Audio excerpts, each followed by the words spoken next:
Took my console out to do the 400 watt anytime mod, along with adding in an extra outlet in the back of the center console.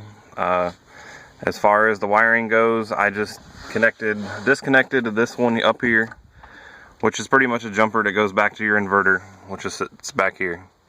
I connected both pieces.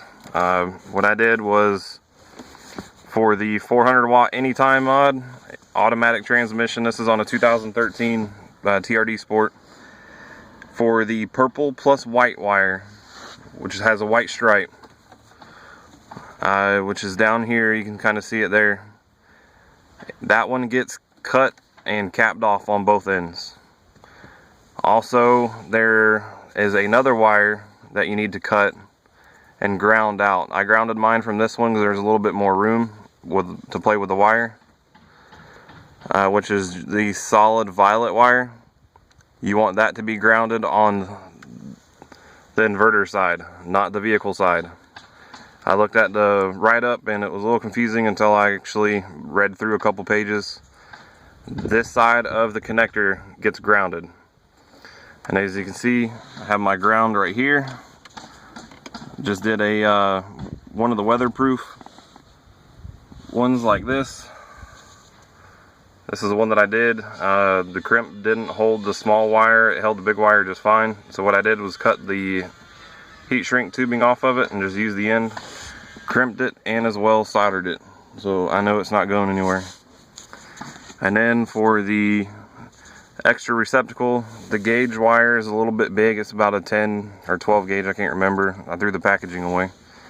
But your solid green wire is your hot wire. And then your red with white stripe is your neutral wire. And then you have your ground for whenever you get, if you have a 3-prong setup, you need that. And then once I order the actual plug off of Amazon, instead of going to Lowe's and getting a house receptacle, which is my own personal opinion, I think it looks tacky. So I like a cleaner look. So I'm going to order the one that just snaps in, kind of like a fog light switch, off of Amazon. So I just got to order that. All my wires are ran, did everything at one time. And I also redid my connection on the throttle, or the tire pressure sensor mod. That way that doesn't go off, because I have 20s and I didn't feel like using the actual sensor. Take this whole bezel off.